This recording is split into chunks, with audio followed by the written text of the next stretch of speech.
Hai, jumpa lagi dengan saya, Siana Ria. Di video kali ini kita masih belajar mengenai metode penelitian, khususnya bagaimana kita membuat kerangka berpikir. Seperti apa ya kira-kira? Kita ikutin video berikut ya, dan ada sedikit tanya jawab. Semoga membantu untuk mereka yang sedang menulis tesis maupun skripsi. Kerangka berpikir. Nah, kerangka berpikir inilah yang mendasari penulisan kita. Ya, jadi apa sih yang mau kita lakukan selama proses penelitian? Ya, bahwa itu berangkat dari pendahuluan, ya, kondisi awal cerita bahwa guru belum menggunakan alat peraga, misalnya ya, guru belum, ya, ini yang belum. Kemudian hasil belajar siswa rendah. Nah, ini kan kondisi awal ini nanti ada di pendahuluan. Ya, ada di pendahuluan, kemudian kita membuat tindakan, ya bisa eksperimen, ya kita bisa menggunakan metode eksperimen, tindakan, mencoba guru menggunakan alat peraga selama masa pembelajaran. Apa yang terjadi? Misalnya kita memberlakukan ya kondisi diperlakukan kalau alat peraganya secara kelompok. Apa yang terjadi? Kemudian kalau alat peraganya diperlakukan secara individu dan apa yang terjadi? Ya. Nah, dari sini dibuatlah hipotesis bahwa diduga melalui X ya dapat meningkatkan Y, bahwa dengan tadi menggunakan alat peraga dapat meningkatkan hasil pembelajaran siswa atau meningkatkan prestasi siswa. Dan ini kondisi akhirnya. Jadi penelitian kita itu karena kita punya tujuan yang ingin kita capai itu apa? Ya, kalau tadi ngomongin tentang apa sampah gitu ya, bagaimana mengelola sampah, sampahnya mau diapakan gitu, bahwa misalnya di sekitar sekolah Ibu Yustisia yang berbasis Kristen gitu ya, sampahnya tidak dikelola dengan baik dan siswa tidak memiliki kepedulian. Dan kita tahu sebenarnya kan sampah itu kan sumber penyakit. Nah, dibuatlah misalnya eksperimen seperti ini, tindakan bahwa dibuatlah misalnya bank sampah, misalnya ya ada ide untuk membuat bank sampah di sekitar sekolahan. Jadi murid-murid suruh mencari sampah di sekitar sekolah, ya, atau membawa sampah dari rumah, kemudian siapa yang membawa sampah diberi reward, ya, rewardnya misalnya sekilo sampah plastik ya dihargai sekian. Kemudian sampah plastik itu kemudian dipilah ya, atau ada sampah lain misalnya ya. Nah, kemudian apa sih hasilnya setelah diperlakukan bahwa cara tadi metode sampah yang dikumpulkan oleh para siswa itu dihargai ya dalam bentuk rupiah, semangat tidak? Oh semangat gitu. Tetapi setelah tidak, apakah siswa merasa bahwa efek sampah yang misalnya bau dan tidak sedap dipandang itu apakah membuat siswa menjadi tanpa dibayar pun siswa merasa bahwa mengelola sampah di sekolah itu sangat penting, misalnya seperti itu ya. Nah, ini satu tindakan. Ini kerangka berpikir. Biasanya ini ada di bab 2. Jadi, apa yang mau kita lakukan? Nah, tindakan ini sebenarnya, ini kan metode ya, metode penelitian. Ya, ada satu ini adalah kondisi awal, adalah latar belakang penulisan kita. Ya, kan kita berangkat dari gap, ada masalah, ya, ada masalah mengenai tadi sampah. Secara kesehatan tidak bagus, secara apa namanya, lihat juga nggak enak gitu ya, menimbulkan bau, menimbulkan penyakit, ya. Dan pasti secara sosial dan psikologi menimbulkan perasaan nggak nyaman ya kalau kita hidup sekolahnya mana gitu ya.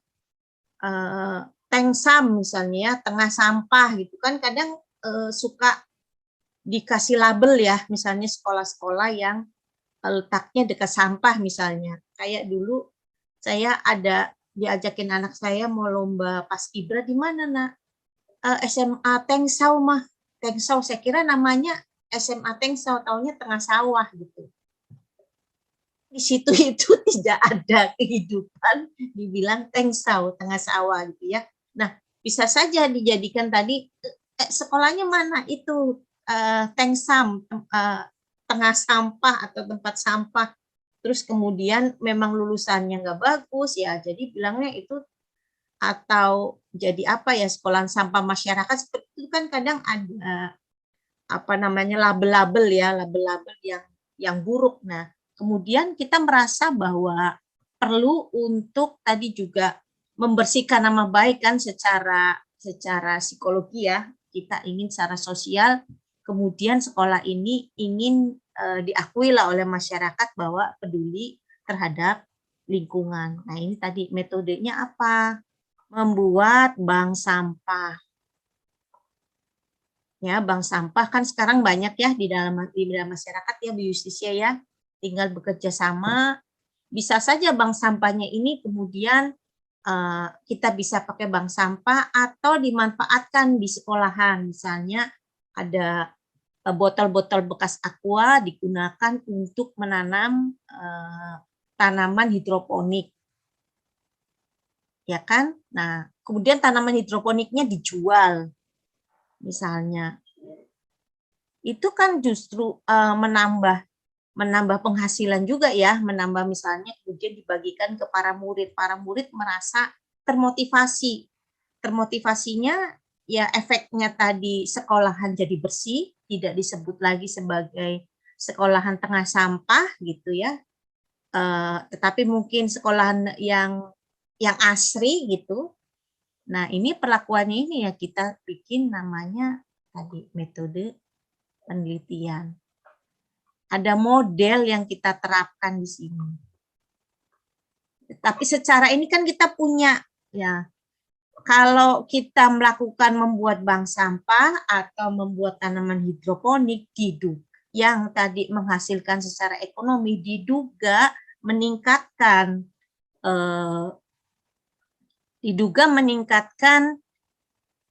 peduli siswa.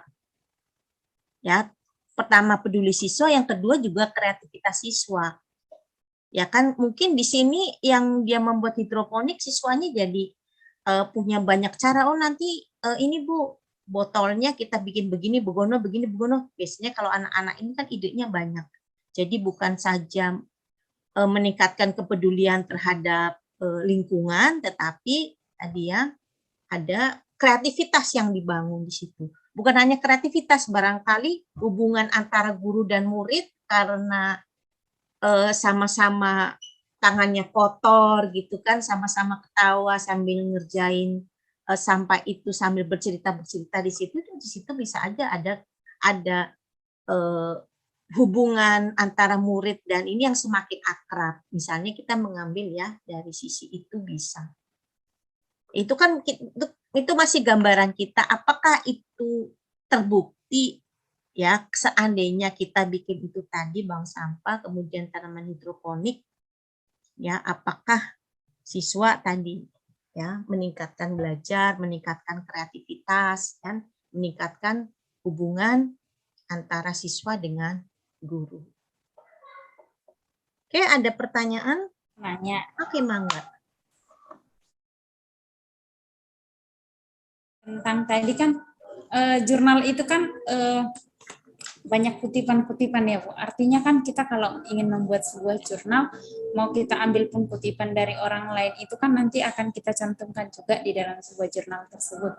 Ya. Lalu kan ada tuh Bu yang namanya cek Turnitin ya Bu ya. Artinya kan cek plagiatisme gitu kan Bu, berapa persen yang kita ingin.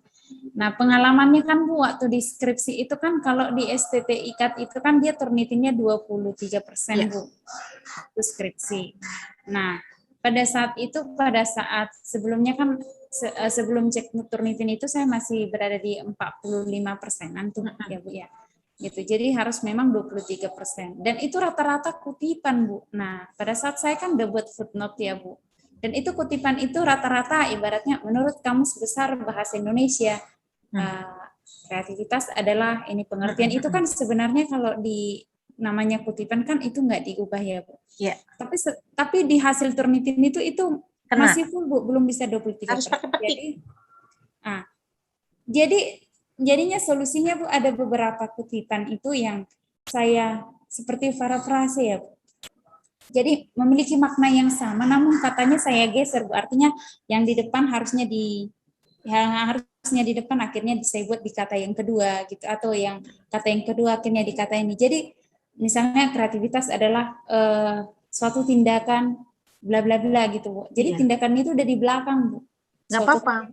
Kalau pendapat ahli itu harus diparafrase, tapi yang tadi tidak boleh diparafrase, yaitu tadi misalnya ayat Alkitab ya, ayat dari kitab suci itu tidak boleh diparafrase. Terus kemudian peraturan perundang-undangan itu tidak boleh diparafrase. Jangan terus kemudian undang-undang nanti artinya jadi lari-lari kemana-mana. Gitu. Tapi itu nggak berpengaruh Bu, karena nantinya kan itu pasti kayak garis merah gitu loh Bu, langsung 90. Dikasih petik aja. Kalau kita di S1 mungkin masih bisa dikasih maaf lah ya, tapi kalau kita sudah semakin meningkat ya biasanya nggak boleh gitu semua di kutipan langsung. Untuk itu aja ayat Alkitab, peraturan perundang-undangan. Kemarin saya sempat juga waktu ngajuin proposal disertasi ya, Bu Lastri, tujuan penelitian kena parafrase itu dibuangin aja. Karena kan namanya tujuan penelitian memang mungkin ribuan, mungkin jutaan sama kan. Ya, tujuan penelitian adalah untuk mengetahui motivasi siswa terhadap misalnya cara belajar siswa. Itu kan sama semua. Nah, itu kita buang aja.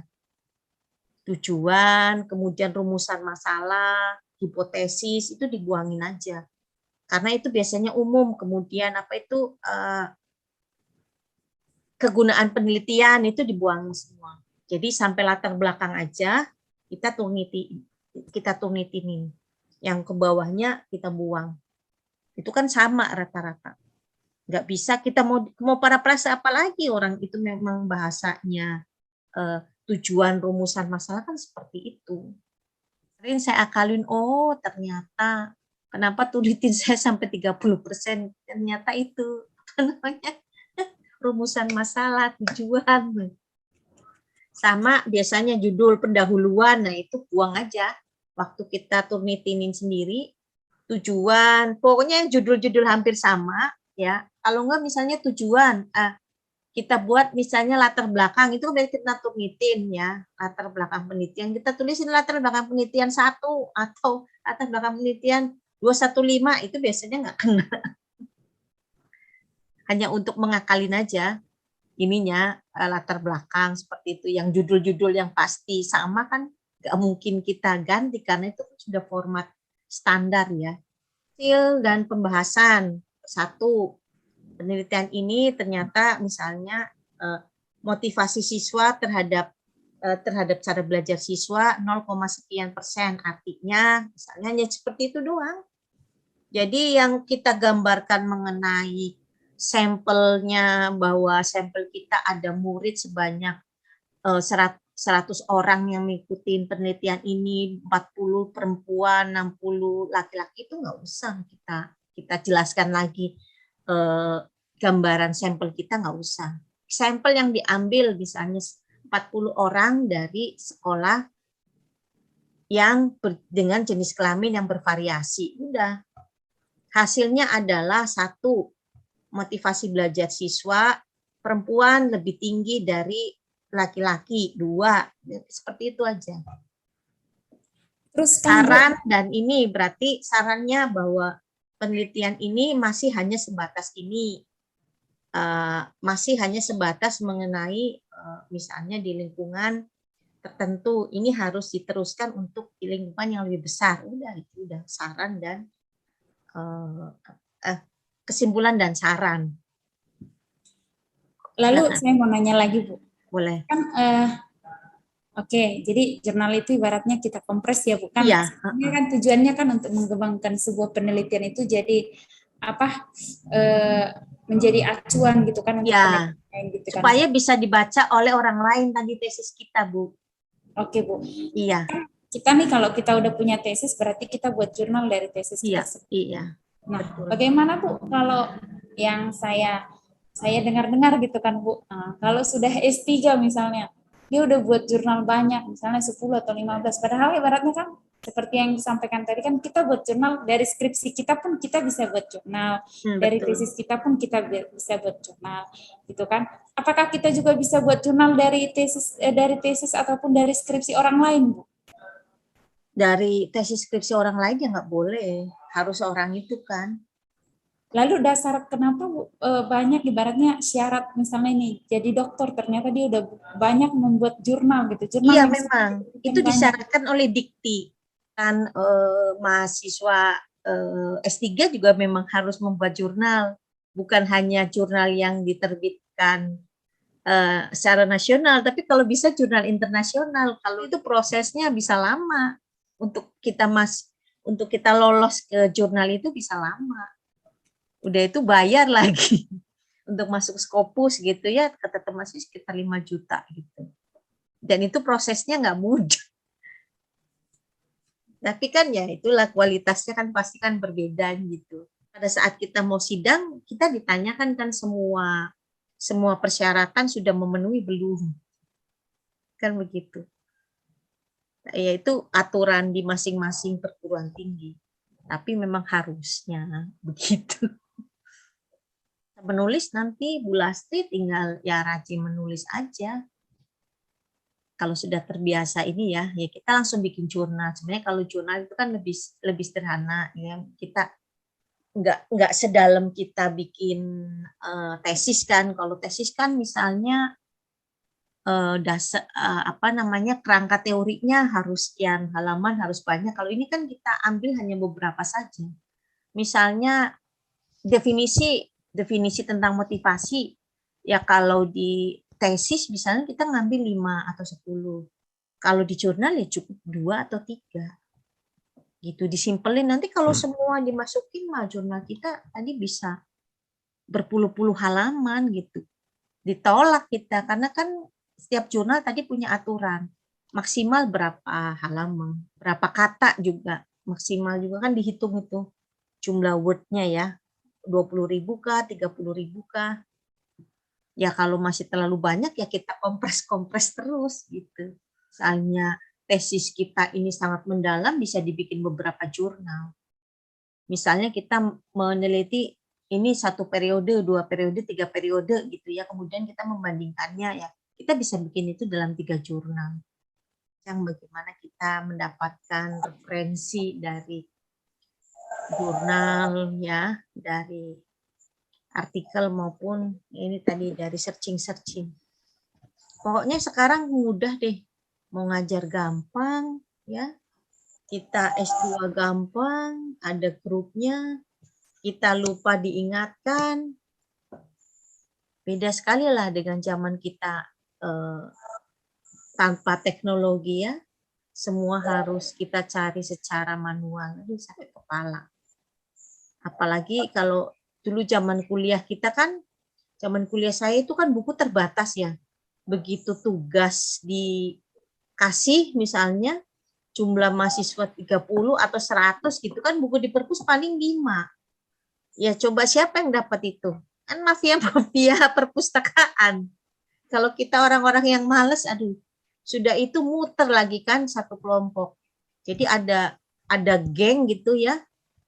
Misalnya dia kuasain 5 buku ya, ada geng isinya 5 orang, kuasain 5 buku, nanti bukunya diperpanjang, bukunya A dibalikin, dipindah ke B, B dibalikin ke A gitu, udah muter aja di situ. Mafia buku. Ya kita yang misalnya malas, yang tukang terlambat ke perpus ya amsyong kan gitu ya. Kalau sekarang kan enggak, karena digital. Justru yang penting adalah bagaimana kita kreatif gitu ya. Kalau sekarang kita ini nggak pinter nggak apa-apa, yang penting kita rajin, kita kreatif ya, kita inovatif, apapun bisa kita kerjakan. Kalau kita pintar tapi nggak kreatif ya susah juga gitu ya. Kita nggak ini pasti kita bisa menggunakan cara-cara yang lama, ketinggalan dengan mereka yang melek teknologi. Bila video ini menarik dan berguna untuk Anda, silakan subscribe buat yang belum subscribe, berikan like dan komennya, serta mainkan loncengnya untuk mendapatkan notifikasi. Inilah channel memasak, kuliah ekonomi, skripsi tesis, dan juga motivasi. Sampai jumpa di video berikutnya.